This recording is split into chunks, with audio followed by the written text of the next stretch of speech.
Bismillahirrahmanirrahim. Nahmaduhu wa nusalli ala rasulihil karim, amma ba'd. Hadirin yang mulia, Allah Subhanahu wa taala telah menjadikan usaha dakwah sebagai maksud hidup kita yang sesungguhnya dengan menjadikan kita sebagai umat baginda Nabi Muhammad sallallahu alaihi wasallam.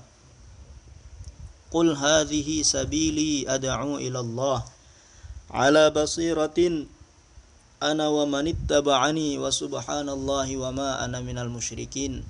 Katakanlah, inilah jalan hidupku, menjadi seseorang yang buat usaha dakwah dengan penuh keyakinan, dan ini juga menjadi jalan hidup bagi siapa saja yang mengikutiku. Maka ahli tafsir mengatakan, siapa saja yang beriman kepada Rasulullah sallallahu alaihi wasallam, inilah jalan hidup mereka. Maka Allah Subhanahu wa taala telah menjadikan usaha dakwah ini sebagai maksud hidup kita yang sesungguhnya.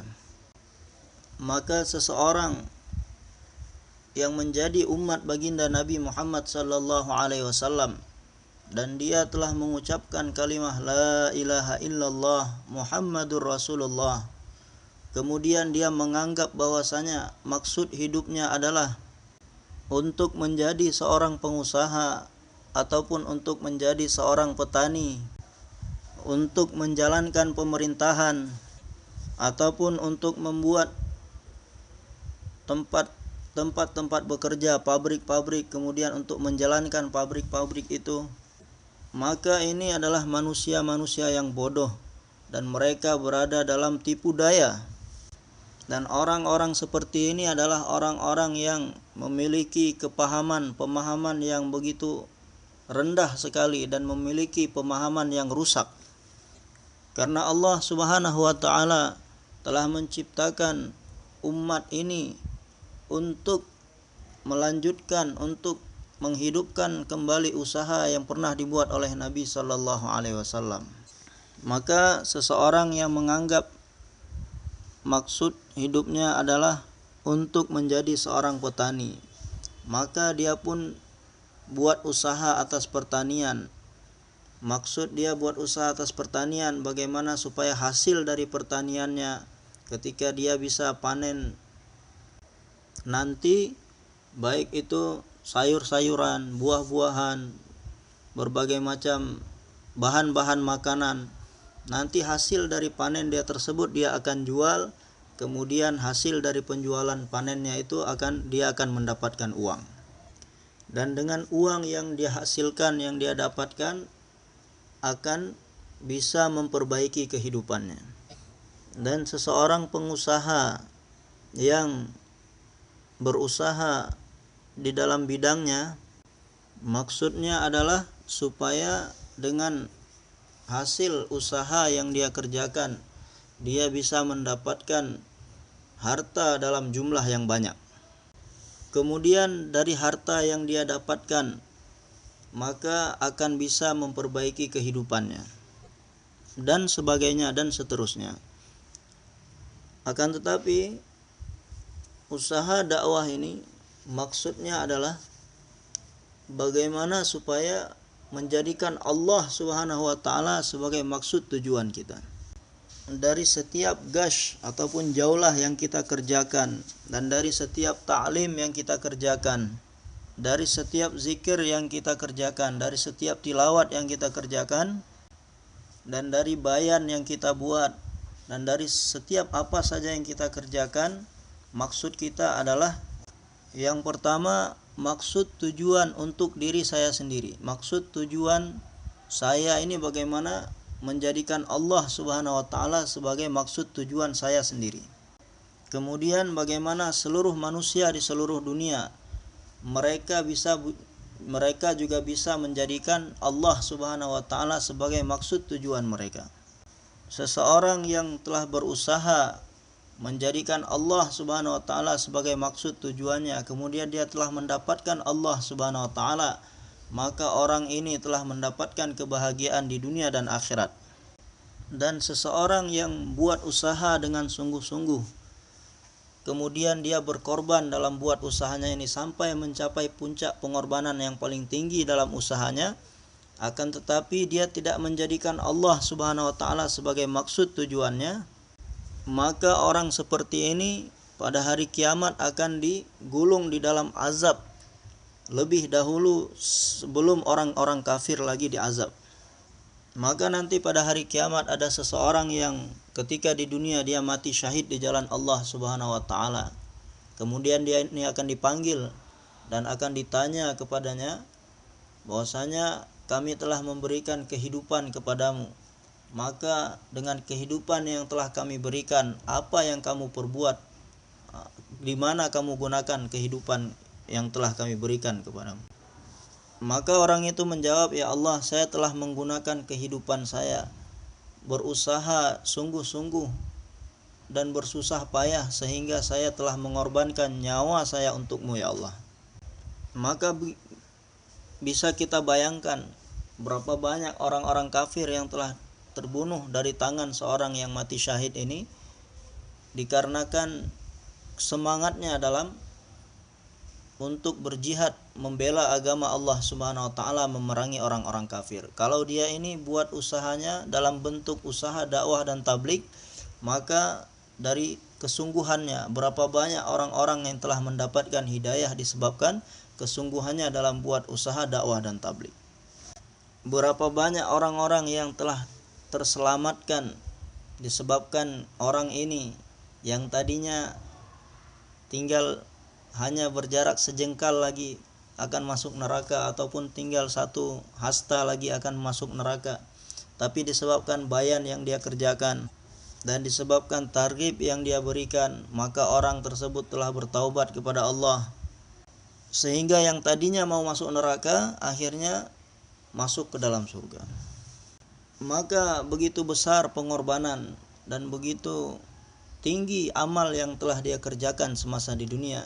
Akan tetapi sangat disayangkan sekali di dalam amalnya dia tidak menjadikan Allah sebagai maksud tujuannya, sehingga diperintahkan kepada malaikat untuk menggulung orang yang mati syahid ini di jalan Allah ini, menggulungnya ke dalam azab sebelum orang-orang kafir diazab. Kenapa dia diazab lebih dahulu sebelum orang-orang kafir? Karena dia tidak menjadikan Allah sebagai maksudnya. Kemudian seseorang yang ketika di dunia dia belajar dan mengajarkan ilmu agama dengan semangat dan dengan penuh jazbah, setelah dia belajar mendapatkan ilmu, kemudian dia pun duduk mengajarkan ilmu yang dia dapatkan kepada orang-orang, sampai murid yang pernah belajar dengan orang ini ada di luar negeri sana, sampai ke luar negeri ada murid-muridnya di sana. Kemudian di dalam Pakistan sendiri ribuan, tidak terhitung berapa banyak murid-murid yang pernah belajar dengan orang ini. Dan setelah murid-muridnya tadi, baik yang di dalam negeri ataupun yang di luar negeri, setelah selesai belajar, mereka pun buat usaha untuk menyebarkan lagi ilmu di daerah mereka masing-masing, baik di dalam negeri ataupun di luar negeri. Maka kalau kita bayangkan dengan usaha dan kesungguhan yang dia telah buat, berapa banyak orang-orang yang telah diperbaiki oleh Allah Subhanahu wa taala kehidupannya, dan berapa banyak orang-orang telah mendapatkan ilmu, telah mendapatkan ta'lim disebabkan orang ini. Akan tetapi sangat disayangkan sekali, dari setiap apa saja yang dia kerjakan, belajar agama, mengajarkan agama, memberikan ceramah, memberikan targhib kepada orang lain, memberikan nasihat kepada orang-orang, dia tidak menjadikan Allah Subhanahu wa taala sebagai maksud tujuannya dalam segala yang dia kerjakan, dan dia telah menjadikan selain Allah Subhanahu wa taala maksud tujuannya atas setiap apa yang dia kerjakan. Maka orang-orang yang mendapatkan hidayah dari ta'limnya, dari tartibnya, dari dakwah orang ini yang belajar ilmu dan mengajarkan ilmu tadi, orang-orang pun telah masuk ke dalam surga, selamat dari azab. Tetapi sangat disayangkan dia sendiri malah mendapatkan yang sebaliknya dari orang-orang. Demikian juga seseorang yang sangat dermawan, maka saking dermawannya ini orang, Berapa banyak janda-janda yang tadinya menangis karena kesempitan hidup mereka, maka disebabkan kedermawanan orang ini, dia telah membantu mereka sehingga dengan asbab bantuan yang dia berikan telah menghilangkan tangisan-tangisan orang-orang yang mengalami kesempitan hidup. Dan berapa banyak anak-anak yatim yang tadinya mereka menangis karena kesempitan hidup, tapi disebabkan kedermawanan orang ini, disebabkan bantuan yang telah dia berikan, sehingga hilang kemiskinan dan kesempitan hidup dari anak-anak yatim. Dan berapa banyak orang-orang miskin yang mana mereka telah sampai kepada titik keputusasaan, berputus asa disebabkan kemiskinan. Akan tetapi dengan keberkahan kedermawanan orang ini, seorang yang dermawan ini, sehingga dengan bantuan yang dia berikan kepada orang-orang miskin tadi telah merubah keputusasaan mereka menjadi satu harapan. Akan tetapi sangat disayangkan sekali, dia sendiri masuk ke dalam azab, masuk ke dalam neraka, disebabkan dengan setiap apa yang pernah dia kerjakan, dia tidak menjadikan Allah sebagai maksudnya di dalam itu. Dan setiap nabi-nabi alaihi wassalatu wassalam, mereka telah berusaha pada setiap umatnya untuk menjadikan setiap orang di dalam umatnya ini supaya menjadikan Allah Subhanahu wa taala sebagai maksud hidup mereka, maksud tujuan mereka. Kemudian sampai yang terakhir sekali, datanglah Nabi Muhammad sallallahu alaihi wasallam. Maka beliau pun telah buat usaha ke atas umatnya, yang mana inti dari setiap usaha yang beliau kerjakan adalah supaya bagaimana umat ini menjadikan Allah sebagai maksudnya. Kehidupan setiap nabi-nabi ini mengajarkan kepada seluruh manusia bahwasanya dalam setiap saat di kehidupan mereka, dalam setiap apa saja yang mereka kerjakan dalam kehidupan mereka, maksud tujuan mereka adalah untuk mendapatkan Allah Subhanahu wa taala.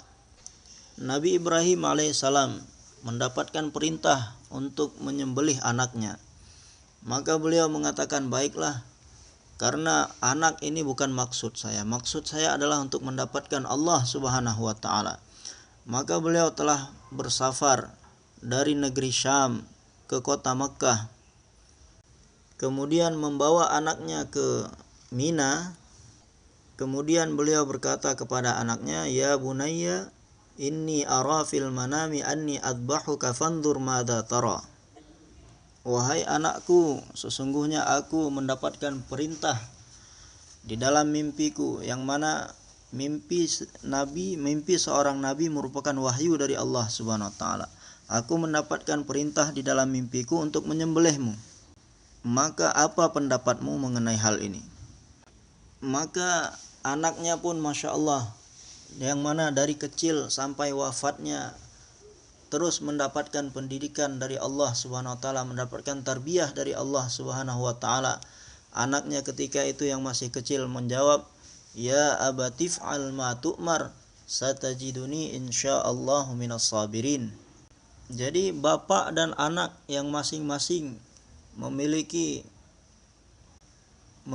jazbah yang sama di dalam diri mereka. Bagaimana supaya Allah Subhanahu wa taala ridha kepada mereka? Bagaimana saya supaya mendapatkan keridhaan Allah Subhanahu wa taala walaupun saya harus menyembelih anak saya satu-satunya. Demikian juga dengan anaknya, untuk mendapatkan keridhaan Allah Subhanahu wa taala walaupun saya harus bersabar disembelih oleh bapak saya sendiri, saya akan kerjakan asal mendapatkan keridhaan Allah Subhanahu wa taala. Kemudian di belakang sana Hajar alaihissalam pun telah mengetahui bahwasanya maksud Ibrahim alaihissalam bertemu anaknya, membawa anaknya adalah untuk disembelih dan menyampaikan anaknya, menjumpakan anaknya kepada Allah Subhanahu wa taala. Maka Hajar alaihissalam juga orang yang memiliki jazbah yang sama, yang mana maksud dan tujuannya adalah untuk mendapatkan keridhaan Allah Subhanahu wa taala, untuk mendapatkan Allah Subhanahu wa taala. Maka Hajar alaihissalam telah memberikan ta'lim, pelajaran yang begitu besar kepada seluruh manusia, khususnya wanita, bahwasanya anak satu-satunya seperti Ismail alaihissalam ini bisa dikorbankan dengan disembelih untuk mendapatkan ridha Allah Subhanahu wa taala. Anak satu-satunya yang paling dicintai tidak boleh menjadi penghalang untuk mendapatkan keridhaan Allah Subhanahu wa taala. Maka begitupun kehidupan setiap nabi-nabi mengajarkan kepada seluruh manusia bahwasanya setiap saat dalam kehidupan mereka, setiap pekerjaan yang mereka kerjakan dalam kehidupan mereka, maksudnya adalah bagaimana untuk mendapatkan Allah Subhanahu wa taala, mendapatkan keridhaan Allah. Dan baginda Nabi Muhammad sallallahu alaihi wasallam telah mentarbiyah sahabat-sahabatnya radhiyallahu taala anhum ajmain, sehingga sahabat-sahabat beliau pun menjadi orang-orang yang telah menjadikan Allah Subhanahu wa taala sebagai maksudnya, sebagai tujuannya, sebagaimana para nabi-nabi. Maka setelah nabi-nabi, orang-orang yang telah menjadikan Allah Subhanahu wa taala sebagai maksud tujuan mereka adalah jamaahnya sahabat radhiyallahu taala anhum ajmain.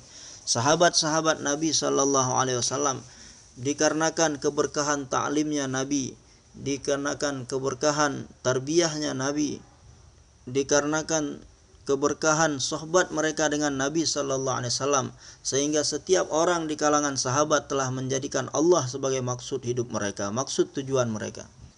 Rasulullah sallallahu alaihi wasallam telah mendapatkan kabar melalui wahyu mengenai kedatangan kafilahnya Abu Sufyan dan jumlah mereka.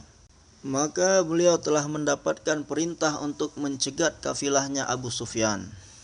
Yang mana maksud Allah Subhanahu wa taala memberikan perintah ini adalah untuk memberikan tarbiyah kepada iman-iman mereka, supaya segala sesuatu yang selain Allah ini keluar dari hati mereka dan hanya ada Allah saja di dalam hati mereka.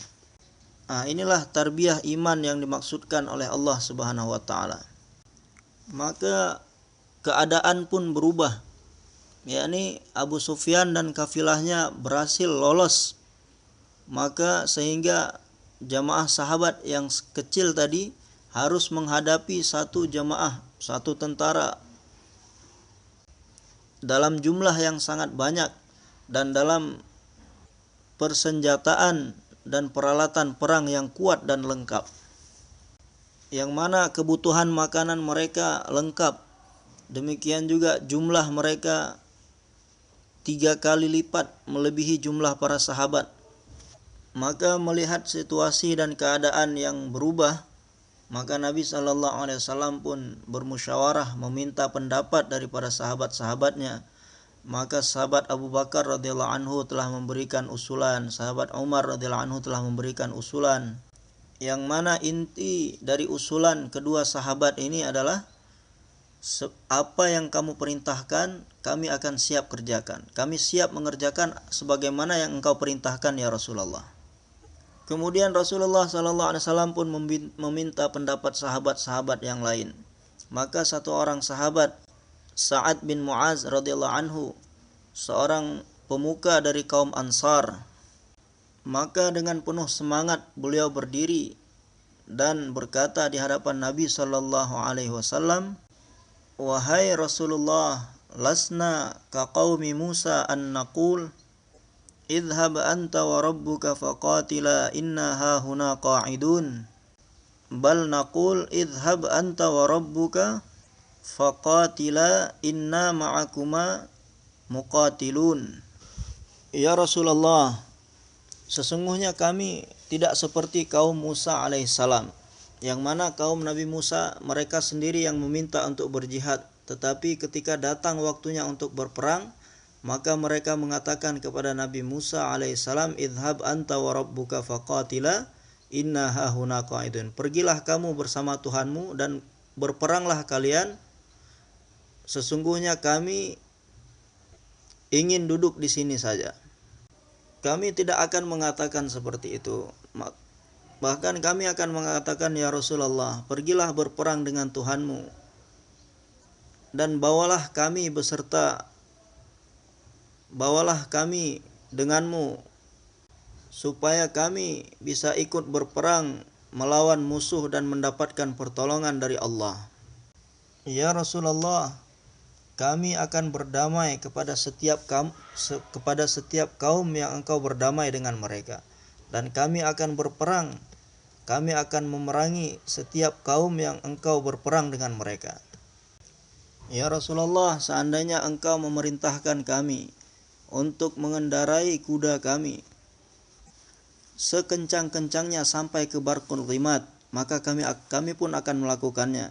Dan jika engkau memerintahkan kami untuk memasukkan kuda-kuda kami, kendaraan-kendaraan kami ke dalam lautan, kami pun akan mengerjakannya. Maka inti dari pendapat-pendapat baik itu dari kaum Muhajirin dan Ansar adalah supaya kita ini menjadikan Allah sebagai maksud kita. Apa yang dikehendaki oleh Allah, apa yang diperintahkan oleh Rasulullah sallallahu alaihi wasallam, kita siap untuk menyempurnakannya dan melaksanakannya. Anak laki-laki yang paling tua Sayyidina Abu Bakar radhiyallahu anhu. Anak laki-laki Sayyidina Abu Bakar radhiyallahu anhu yang paling tua, Abdurrahman bin Abu Bakar, bercerita kepada bapaknya setelah peperangan Badar, yang mana ketika itu dia belum masuk Islam. Setelah peperangan Badar baru dia masuk Islam. Maka dia bercerita ketika di medan Badar, sesungguhnya aku telah mendapatkan kesempatan untuk bisa membunuhmu, tapi karena aku menganggap bahwasanya engkau ini adalah bapak kandungku, maka aku pun berpaling dan menuju ke arah yang lain supaya tidak membunuhmu. Maka Sayyidina Abu Bakar radhiyallahu ta'ala anhu mengatakan bahwasanya, ketahuilah sesungguhnya apabila ketika itu aku mendapatkan kesempatan untuk membunuhmu, maka aku tidak akan meninggalkanmu, aku tidak akan berpaling meninggalkanmu karena menganggapmu sebagai anakku, tapi aku akan mengharapkan supaya aku mendapatkan Allah Subhanahu wa taala, mendapatkan keridhaan Allah Subhanahu wa taala. Aku akan tebas lehermu ketika itu. Maka di peperangan Badar, berapa banyak sahabat-sahabat radhiyallahu taala anhum, khususnya dari kalangan Muhajirin, menghadapi tentara orang-orang Quraisy, sehingga dalam peperangan tersebut seorang anak membunuh bapaknya, dan sebagian lainnya harus membunuh anak kandungnya sendiri di dalam peperangan Badar, dan sebagian harus membunuh saudaranya sendiri, dan sebagian lagi harus membunuh pamannya sendiri, sehingga nanti pada hari kiamat mereka bisa mengatakan di hadapan Allah Subhanahu wa taala, ya Allah, sesungguhnya maksud dan tujuan kami adalah mendapatkan ridhamu, maksud dan tujuan kami adalah untuk menyenangkan engkau dan utusanmu, maksud dan tujuan kami adalah untuk menyempurnakan perintahmu dan perintah nabimu. Bukan maksud kami adalah kekeluargaan, bukan maksud kami adalah kekerabatan, bukan. Maka 70 orang kafir telah terbunuh dan 70 lagi menjadi tawanan. Kemudian mengenai 70 orang tawanan dari kafir Quraisy, ketika itu belum ada perintah apa-apa, belum ada wahyu yang diturunkan kepada Nabi sallallahu alaihi wasallam apa yang harus diperbuat kepada tawanan-tawanan. Maka kebiasaan yang mulia baginda Nabi Muhammad sallallahu alaihi wasallam untuk perkara-perkara ijtimaiyat, perkara masalah-masalah kebersamaan ini, apabila tidak turun wahyu dari Allah Subhanahu wa taala, tidak turun perintah langsung dari Allah Subhanahu wa taala, beliau akan bermusyawarah dengan sahabat-sahabatnya. Maka usulan pendapat dari Sayyidina Abu Bakar radhiyallahu anhu, beliau mengatakan, ya Rasulullah, supaya ambil tebusan dari setiap tawanan, maka mereka, siapa yang bisa memberikan tebusan, maka mereka akan dilepaskan. Jadi niat Sayyidina Abu Bakar ini sangat mulia sekali. Maksudnya apa? Mengambil tebusan supaya untuk memberikan manfaat untuk orang-orang Islam. Kemudian ketika tawanan-tawanan ini dilepas, mungkin satu saat nanti mereka akan mendapatkan hidayah dan masuk Islam. Kemudian Sayyidina Umar radhiyallahu anhu pun berdiri. Maka kalau orang-orang Patan ini mengatakan Sayyidina Umar ini narkabaca, jadi lelaki sejati, Sayyidina Umar radhiyallahu anhu. Maka beliau berkata, ya Rasulullah, sesungguhnya Abbas ini adalah paman kandungmu ya Rasulullah, maka engkau penggal kepalanya dengan pedangmu sendiri. Kemudian Aqil bin Abi Thalib, ini adalah saudara kandungnya sahabat Ali bin Abi Thalib, maka perintahkanlah Ali bin Abi Thalib untuk memenggal saudaranya sendiri dengan pedangnya sendiri. Dan siapa saja di antara mereka yang ada kekerabatan dengan saya, serahkan mereka kepada saya akan penggal kepala mereka. Dan siapa saja yang punya hubungan kerabat dengan Sayyidina Abu Bakar, serahkan mereka kepada Sayyidina Abu Bakar, sehingga beliau sendiri akan memenggal mereka. Supaya nanti pada hari kiamat masing-masing kita bisa berkata di hadapan Allah Subhanahu wa taala, ya Allah, sesungguhnya maksud dan tujuan kami yang sesungguhnya adalah Engkau. Maksud dan tujuan kami tidak ada selain apapun selain untuk mendapatkan Engkau. Hadirin yang dirahmati Allah Subhanahu wa taala, maksud daripada diceritakan kisah ini adalah bagaimana supaya segala sesuatu yang ghairullah, selain Allah Subhanahu wa taala, itu keluar dari dalam hati kita, dan di hati kita ini hanya ada Allah Subhanahu wa taala saja. Dan maksud kita hanyalah Allah Subhanahu wa taala saja. Maksud kita adalah untuk membuat Allah Subhanahu wa taala ridha kepada kita. Maksud kita adalah mendapatkan keridhaan Allah Subhanahu wa taala. Ya Allah, jika nyawa kami terkorbankan untuk mendapatkan ridha-Mu, untuk mendapatkan Engkau ya Allah, maka ini adalah kebahagiaan yang besar bagi kami. Ya Allah, jika seluruh harta kami binasa, seluruh harta kami habis untuk dalam mencari ridha-Mu ya Allah, maka ini adalah kebahagiaan kami yang sesungguhnya. Ya Allah, jika anak keturunan kami binasa dalam mencari ridha-Mu untuk mendapatkan keridhaan-Mu, maka inilah maksud tujuan kami, kebahagiaan kami yang sesungguhnya. Seorang sahabiah, Sayyidah Khansar radhiyallahu ta'ala anha, telah ikut ke peperangan Qadisiyah bersama dengan 4 orang anak laki-lakinya, yang mana Khansar radhiyallahu ta'ala anha adalah seorang sahabiah yang senang membaca syair-syair. Di zaman jahiliyah sebelum memeluk Islam, jadi seseorang telah membunuh saudara laki-lakinya, maka ketika itu wanita yang senang membaca syair ini pun mulai membaca syair untuk menampakkan kesedihan atas kehilangan saudaranya. Maka dari pagi dia mulai membaca syair-syair atas kematian, kehilangan saudaranya, sampai sore hari, terus dari pagi sampai sore tidak henti-hentinya membaca syair-syair. Kemudian sambil membaca syair-syair tersebut, dia sendiri pun menangis, dan orang-orang di sekelilingnya pun ikut menangis. Bahkan bukan hanya 1 hari, selama 1 tahun, setiap hari dari pagi sampai sore beliau terus membaca syair-syair atas kesedihannya, menampakkan kesedihannya karena kehilangan saudaranya. Kemudian Sayyidah Khansah radhiyallahu anha pun telah memeluk Islam. Kemudian maksudnya pun telah menjadi tertuju kepada Allah Subhanahu wa taala. Maka pada malam sebelum peperangan Qadisiyah, beliau pun telah memanggil 4 orang anak laki-lakinya, telah mendudukkan mereka, telah memberi pemahaman kepada mereka, dan mengatakan kepada anak-anaknya, esok hari ketika api peperangan telah menyala dengan dahsyatnya, maka ketika itu kalian berempat maju masuk ke sana, kemudian korbankan nyawa kalian di sana, sehingga kalian diterima oleh Allah Subhanahu wa taala, sehingga kalian syahid terbunuh di jalan Allah Subhanahu wa taala. Sehingga keempat-empatnya pun telah syahid di medan peperangan tersebut.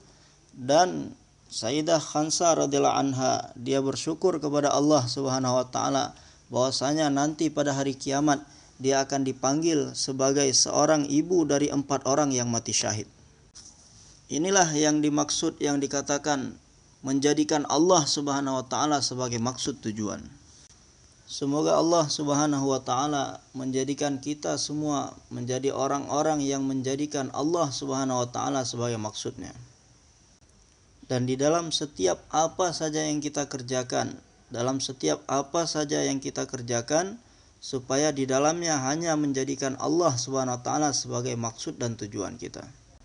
Kemudian hadirin yang dimuliakan Allah Subhanahu wa taala, seluruh perintah-perintah Allah Subhanahu wa taala ini adalah tali-tali untuk mendapatkan ma'iyatullah, kebersamaan Allah Subhanahu wa taala. Al-yauma akmaltu lakum dinakum wa atmamtu alaikum ni'mati wa raditu lakumul Islam madina. Pada hari ini aku telah sempurnakan bagimu agamamu. Yang mana agama yang Allah Subhanahu wa taala berikan kepada kita adalah agama yang sangat sempurna. Segala sesuatunya sempurna, baik itu yang berhubungan berkaitan dengan akidah ataupun yang berhubungan dengan ibadah ataupun perintah-perintah yang berkaitan dengan muamalah dan perintah-perintah yang berkaitan dengan muasyarah, semuanya sempurna. Kemudian setiap hukum-hukum, perintah-perintah yang berkaitan dengan kenegaraan, bagaimana untuk menjalankan suatu kenegaraan, dan hukum-hukum yang berkaitan dengan pangkat ataupun jabatan ataupun kekuasaan, semuanya sempurna. Kemudian perintah-perintah yang berkaitan mengenai harta ghanimah itu juga sempurna.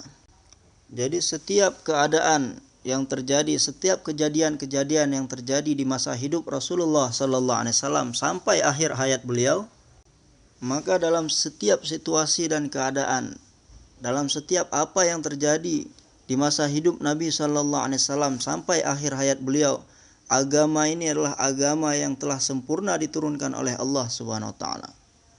Rasulullah sallallahu alaihi wasallam telah mengajarkan kepada umatnya bagaimana untuk menyelesaikan setiap permasalahan dari semasa beliau hidup sampai hari kiamat. Maka kita tidak akan temui ada satu masalah tanpa ada jalan keluarnya di dalam agama ini. Begitu sempurnanya agama ini diturunkan oleh Allah Subhanahu wa taala untuk umat ini. Maka ketika kita telah menjadikan Allah Subhanahu wa taala sebagai maksud kita, maka setiap perintah Allah yang mana saja yang ditujukan kepada kita, baik itu yang berkaitan dengan muamalah ataupun muasyarah ataupun ibadah, dan apapun profesi yang kita jalankan ataupun apapun pangkat dan jabatan yang kita dapatkan dalam kehidupan ini, di dalam setiap bidang-bidang kehidupan kita ini, di dalam setiap profesi-profesi kita ini, di mana di situ ada perintah Allah Subhanahu wa taala yang ditujukan kepada kita, maka bagaimana kita berusaha untuk menyempurnakan setiap perintah Allah Subhanahu wa taala di dalam setiap saat dan keadaan yang ditujukan kepada kita dengan cara yang dicontohkan oleh Nabi sallallahu alaihi wasallam, dengan niat hanya untuk mendapatkan ridha Allah Subhanahu wa taala, dan dengan menganggap bahwasanya ini adalah perintah Allah Subhanahu wa taala, dan dengan menghadirkan keagungan Allah Subhanahu wa taala dalam setiap amal tersebut, dalam setiap kita menyempurnakan perintah tersebut, maka dengan demikian kita akan mendapatkan ridha dari Allah Subhanahu wa taala. Maka jika kita kerjakan seperti ini, yang mana tadinya kita ingin menjadikan Allah sebagai maksud kita, maka kita pun akan mencapai kepada maksud kita, akan mendapatkan Allah Subhanahu wa taala sebagai maksud kita. Wattini wazzaituni wa turi sinin wa hadzal baladil amin laqad khalaqnal insana fi ahsani taqwim.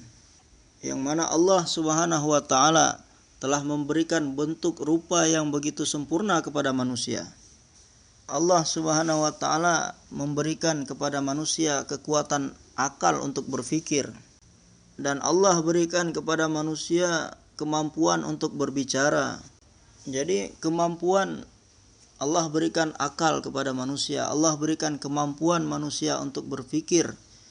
Ini Allah Subhanahu wa taala tidak berikan kepada hewan-hewan selain manusia. Walaupun mereka diberi kekuatan yang banyak seperti singa. Singa Allah Subhanahu wa taala berikan dia kekuatan yang besar.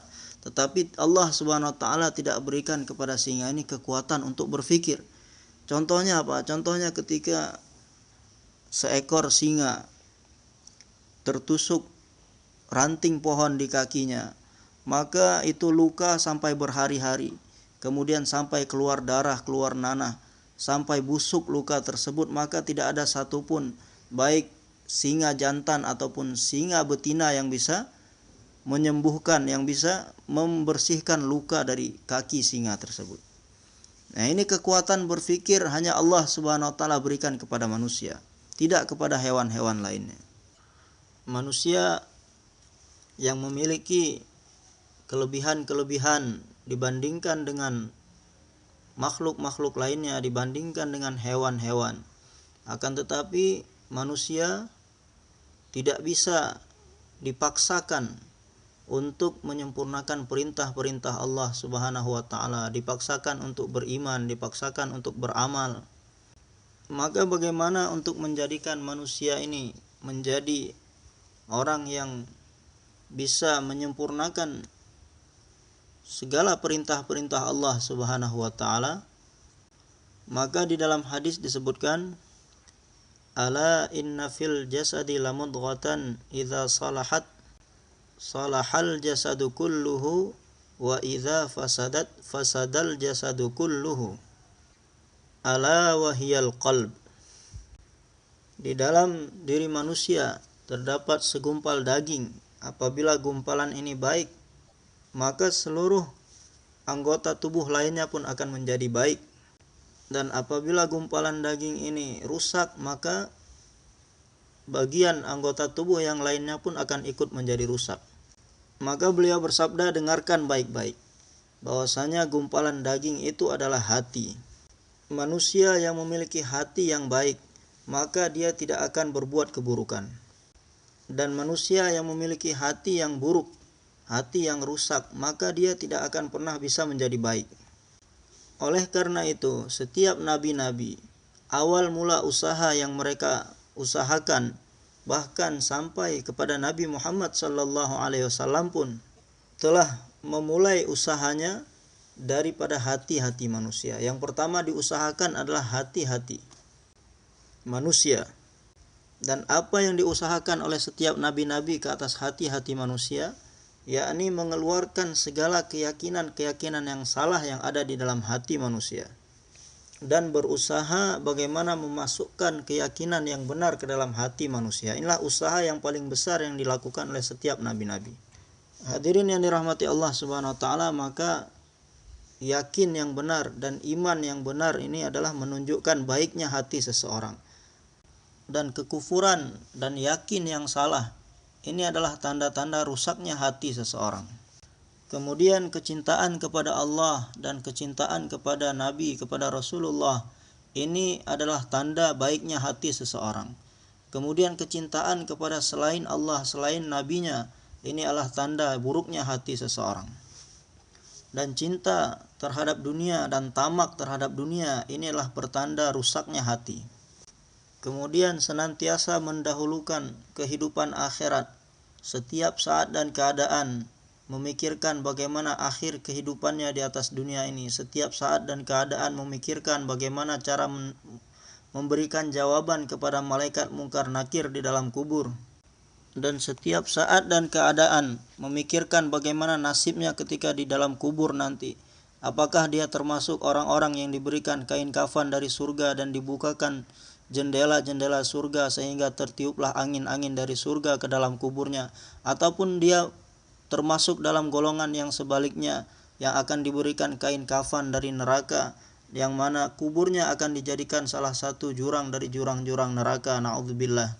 Maka kalau seseorang senantiasa memikirkan perkara ini, setiap saat dan keadaan dia merisaukan perkara ini, maka ini adalah pertanda baiknya hati seseorang. Maka orang-orang seperti ini pada hari kiamat nanti Allah Subhanahu wa taala akan memasukkannya ke dalam golongan la khaufun alaihim wa la hum yahzanun. Dia tidak akan merasakan ketakutan dan kekhawatiran sedikit pun pada hari itu. Semoga Allah Subhanahu wa taala menjadikan kita termasuk dalam golongan ini. Maka orang ini akan diberikan naungan di bawah arasy-Nya Allah Subhanahu wa taala, dan akan disediakan untuknya mimbar-mimbar cahaya dan tumpukan-tumpukan kasturi, dan akan dibiarkan dia ini untuk memilih, baik dia kalau dia ingin duduk di atas mimbar-mimbar yang bercahaya sebagaimana raja-raja dan penguasa ketika di dunia, ataupun dia menghabiskan waktunya untuk berkeliling-keliling mengelilingi tumpukan-tumpukan kasturi. Dan dia akan mendapatkan kebahagiaan dengan bisa hadir di Telaga Kausar, hadir di hadapan Nabi sallallahu alaihi wasallam dan mendapatkan minuman langsung dari telaga Kausar, langsung dari tangan yang suci mulia baginda Nabi Muhammad sallallahu alaihi wasallam, pemimpin seluruh nabi-nabi dan penutup seluruh nabi-nabi. Dan pada hari kiamat nanti ada sebagian orang yang akan diberikan catatan amalnya dengan tangan kiri. Dan ada sebagian orang yang diberikan catatan amalan dari belakangnya. Tidak diberikan dari depan tapi dari belakangnya, dan diberikan kepada tangan kirinya bukan pada tangannya. Maka mengenai orang-orang ini dalam Al-Qur'an disebutkan, wa amma man utiya kitabahu wara'a dhahri fasawfa yad'u thubura. Adapun orang-orang yang mendapatkan catatan amalnya dari belakangnya, dari belakang punggungnya pada hari kiamat, maka orang seperti ini akan berteriak-teriak, celakalah saya, hancurlah saya, habislah saya. Kemudian bagaimana panasnya di hari kiamat, di akhirat nanti, seseorang pendosa yang mana otaknya akan mendidih karena kepanasan, sebagaimana air yang ada di dalam sebuah bejana, sebuah wadah yang diletakkan di atas api yang membara, maka api tersebut telah membuat air yang ada di dalamnya mendidih. Maka begitu juga otak-otak orang-orang yang berdosa nanti pada hari kiamat akan mendidih di padang mahsyar. Kemudian kekhawatiran, kegelisahan, dan kehinaan yang ada pada hari kiamat nanti, kemudian ketakutan yang ada di akhirat nanti. Allahu Akbar, kita memohon perlindungan dari Allah Subhanahu wa taala, memohon perlindungan kepada Allah Subhanahu wa taala. Maka begitu dahsyatnya pemandangan di akhirat nanti, sehingga sebagian orang mengira bahwasanya mereka sudah terlalu menderita dengan penderitaan yang ada di padang mahsyar. Sebagian mereka meminta kepada Allah, ya Allah, lemparkan saja kami ke neraka secepatnya sehingga kami bisa terlepas dari penderitaan ini semua. Karena mereka mengira bahwasanya mungkin azab yang ada di neraka tidak akan seberat yang sedang mereka saksikan sekarang di padang mahsyar. Kekhawatirannya, ketakutannya, kemudian panasnya yang ada di sana. Padahal api yang ada di dalam neraka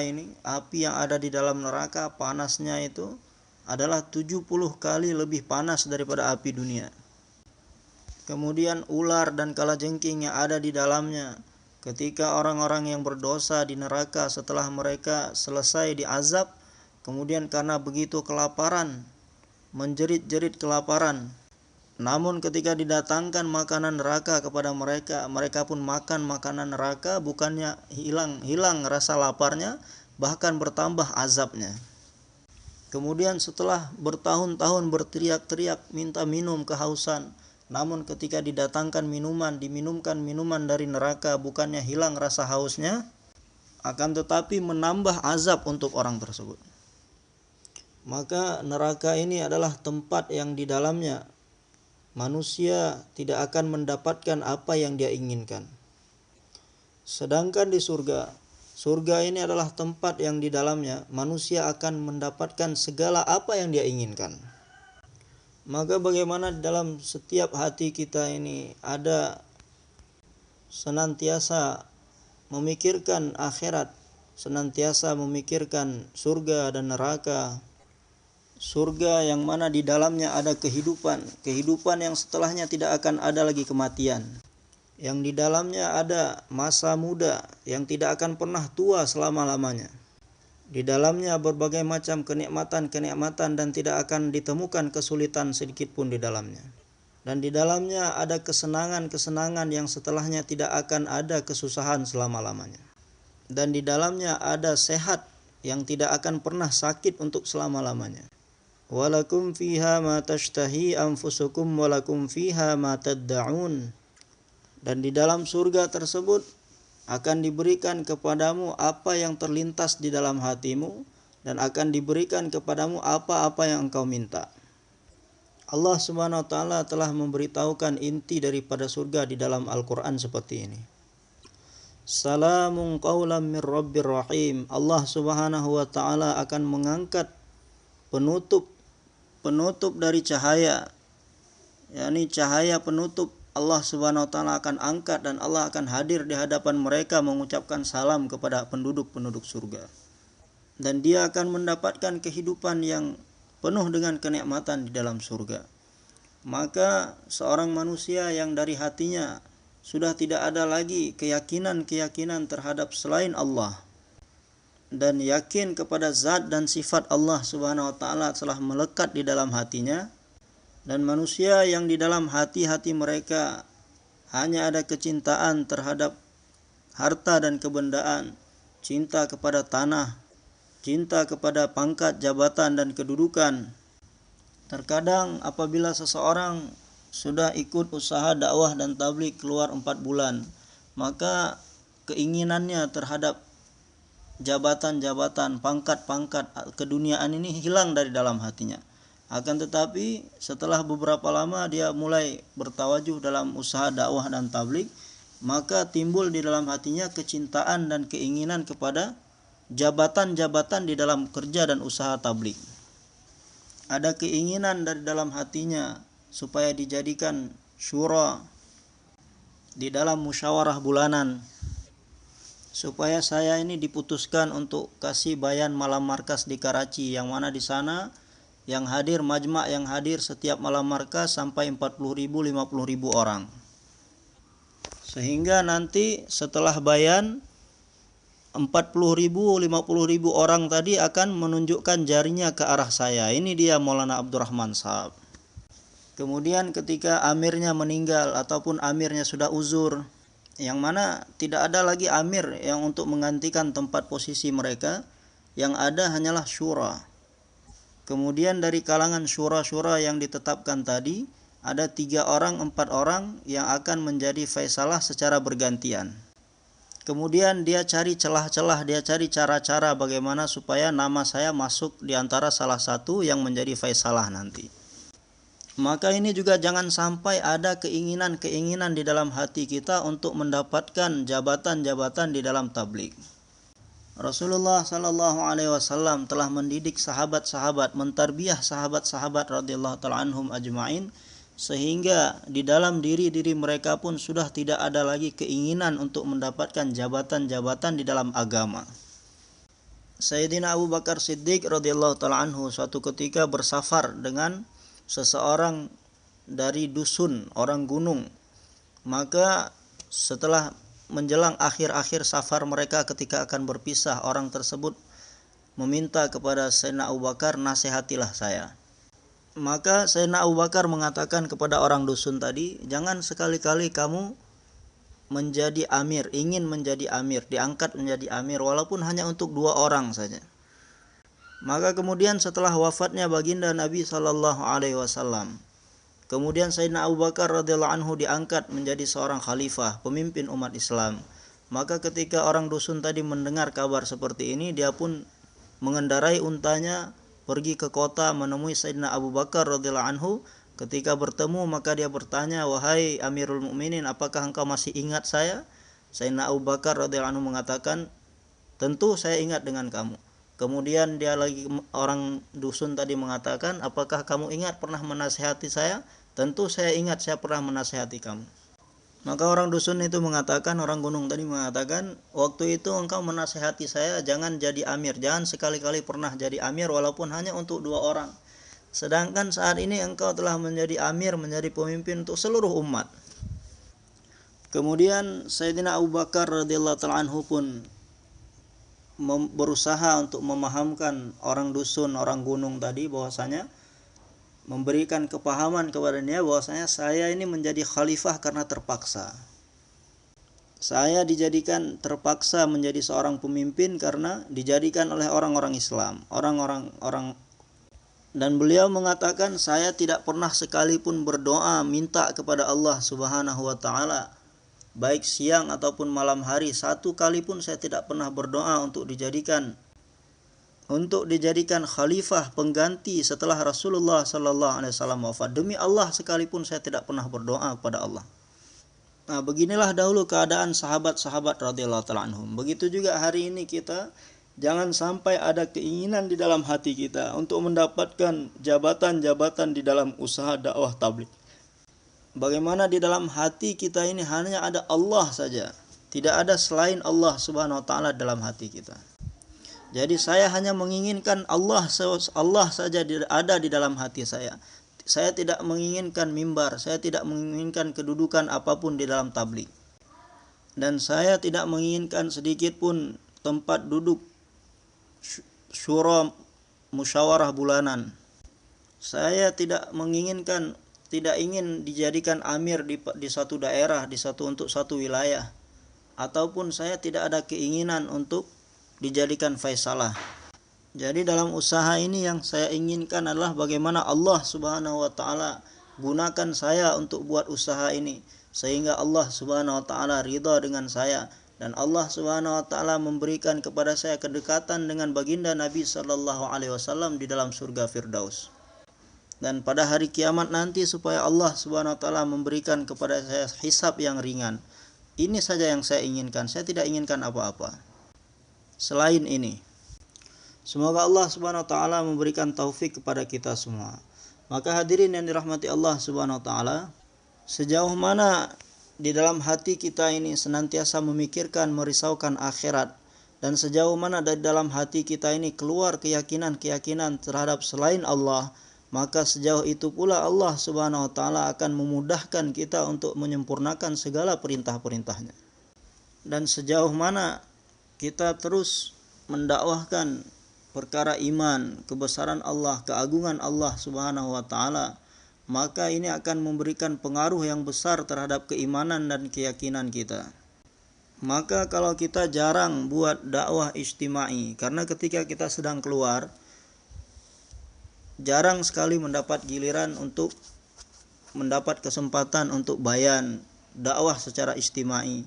Kadang-kadang di dalam satu jamaah hanya beberapa orang saja yang bisa bayan, dan kita yang tidak bisa bayan tidak pernah kebagian tugas bayan. Akan tetapi infiradi dakwah dalam setiap saat dan keadaan bisa kita kerjakan. Maka semakin banyak kita memberikan dakwah infiradi. Jadi semakin banyak kita sampaikan kepada orang-orang bahwasanya hanya Allah Subhanahu wa taala yang berkuasa. Selain Allah Subhanahu wa taala, tanpa izin Allah tidak bisa buat apa-apa. Maka dalam setiap kesempatan, setiap saat dan keadaan kita bisa buat dakwah infiradi sebanyak-banyaknya, lagi dan lagi. Maka kita buat infiradi dakwah ini dengan perasaan bahwasanya sayalah sebagai umat baginda Nabi sallallahu alaihi wasallam dan sebagai umat baginda Nabi sallallahu alaihi wasallam, dan dengan perasaan bahwasanya saya bertanggung jawab untuk menjadikan seluruh manusia di seluruh dunia mengikuti cara Nabi sallallahu alaihi wasallam, dan saya merasa bertanggung jawab bagaimana seluruh manusia di seluruh dunia sampai hari kiamat mendapatkan hidayah.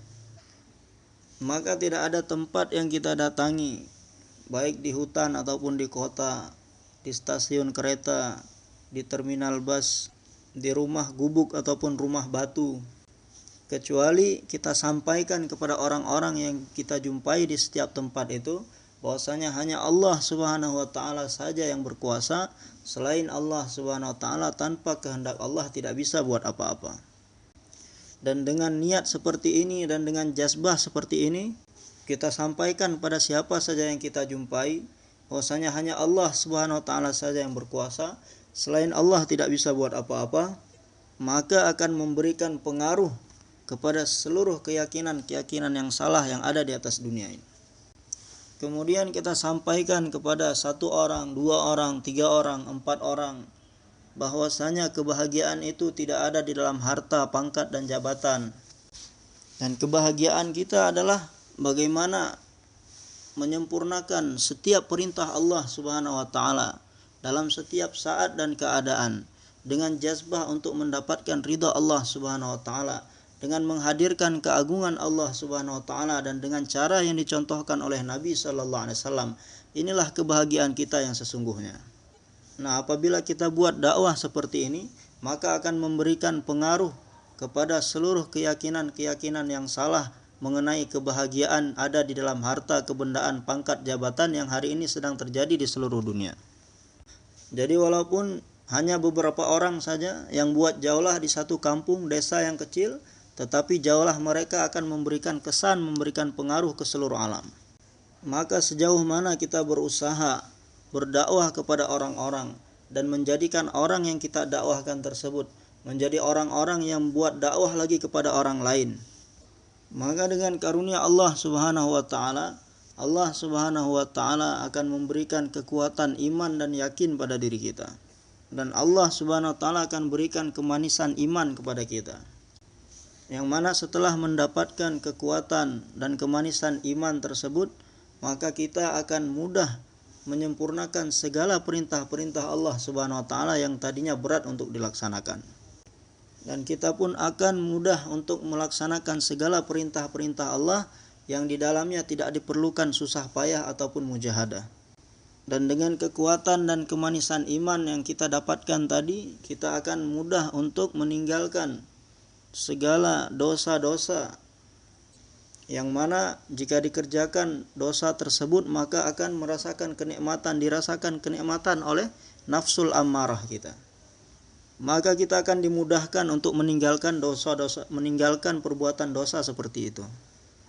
Maka kita akan dimudahkan oleh Allah Subhanahu wa taala untuk meninggalkan segala macam dosa. Maka sejauh mana kita berusaha untuk buat dakwah sebanyak-banyaknya, maka sejauh itu pula Allah Subhanahu wa taala akan memberikan kepada kita kekuatan dan kemanisan iman, yang dengannya akan memudahkan kita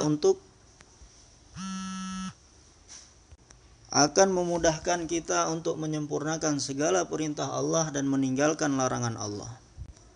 Dan inilah tali-tali ataupun jalan-jalan yang akan menyampaikan kita kepada Allah Subhanahu wa taala. Kemudian hadirin yang mulia, sejauh mana salat kita ini benar, maka akan mempengaruhi kehidupan kita di luar salat.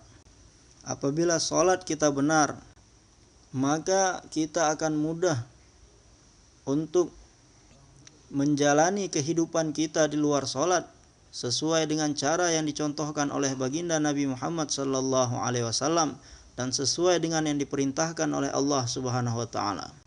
Kemudian amal yang dicintai oleh Allah Subhanahu wa taala adalah amal yang dikerjakan dengan cara yang dicontohkan oleh kekasihnya baginda Nabi sallallahu alaihi wasallam. Maka begitu juga Nabi sallallahu alaihi wasallam telah memberitahukan kepada kita keuntungan-keuntungan dalam setiap beramal. Maka maksud diadakannya halaqah-halaqah ta'lim fadail ini supaya di dalam hati kita ini ada kesan terhadap kalamullah, perkataan Allah, sabda-sabda Rasulullah sallallahu alaihi wasallam.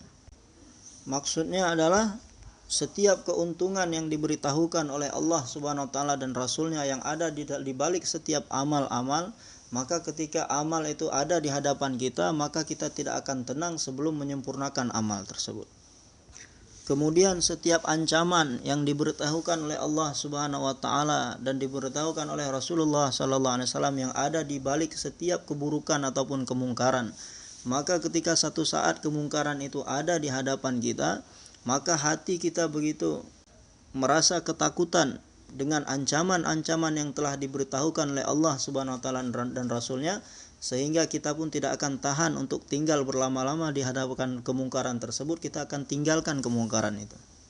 Maka bagaimana kita berusaha mendudukkan diri kita sendiri di dalam halaqah ta'lim fadail dan mendudukkan seluruh umat orang lain di dalam halaqah ta'lim fadail.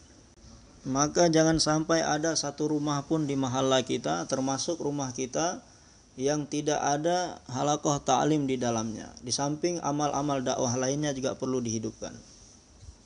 Kemudian setiap masjid-masjid di tempat kita, jangan sampai ada masjid yang tidak ada halaqah ta'lim fadailnya. Termasuk masjid kita, maka mesti ada halaqah ta'lim fadail di samping amal-amal dakwah lainnya. Maka sebagaimana dengan buat dakwah kemudian memperbaiki salat, seseorang akan mudah mengamalkan agama dengan sempurna, meninggalkan larangan Allah, menyempurnakan perintah Allah. Begitu juga dengan kita ini duduk di halaqah ta'lim fadail, maka akan menambah keyakinan di dalam hati kita bahwasanya dengan melaksanakan menyempurnakan amal-amal ini kita akan mendapatkan kebahagiaan, kesuksesan di akhirat. Kemudian subhanallah, ya Allah, sungguh zatmu adalah zat yang maha suci, walhamdulillah, dan sungguh segala puji-pujian hanya layak diperuntukkan untukmu. Wala ilaha illallah, dan tidak ada tujuan lain dalam hidup saya ini kecuali untuk mendapatkan keridhaanmu. Allahu Akbar, dan engkau adalah zat yang maha besar, yang mana kebesaranmu tidak akan bisa dijangkau oleh akal pikiran manusia. Tidak ada daya untuk menghindari dosa-dosa. La haula, tidak ada daya untuk menghindari dosa-dosa. Wala quwwata, tidak ada kekuatan untuk melaksanakan kebaikan-kebaikan kecuali hanya dengan illa billahil aliyil azim, kecuali hanya dengan pertolongan Allah Subhanahu wa taala yang maha tinggi dan maha agung. Maka kalimat-kalimat ini dalam sehari minimal 200 kali kita ucapkan dengan menghadirkan kecintaan terhadap Allah Subhanahu wa taala dan dengan menghadirkan keagungan Allah di dalam hati kita, sehingga kita pun bisa menjadi orang-orang yang senantiasa berzikir mengingat Allah Subhanahu wa taala. Kemudian dalam sehari semalam minimal 200 kali kita bersalawat kepada Nabi sallallahu alaihi wasallam dengan menghadirkan kecintaan yang sepenuhnya terhadap Nabi sallallahu alaihi wasallam dan dengan membayangkan pengorbanan dan perjuangan yang telah dibuat oleh Nabi sallallahu alaihi wasallam, dengan mengingat jasa-jasa dan kebaikan-kebaikan Rasulullah sallallahu alaihi wasallam. Kemudian sekurang-kurangnya dalam sehari semalam kita beristighfar, memohon ampun kepada Allah Subhanahu wa taala dengan menganggap diri kita ini adalah pendosa dan menganggap bahwasanya zat Allah Subhanahu wa taala adalah zat yang memberi pengampunan. Kemudian kita belajar doa-doa masnunah yang diajarkan oleh Nabi sallallahu alaihi wasallam untuk setiap saat dan keadaan kita hafalkan dan kita amalkan dan kita sempurnakan.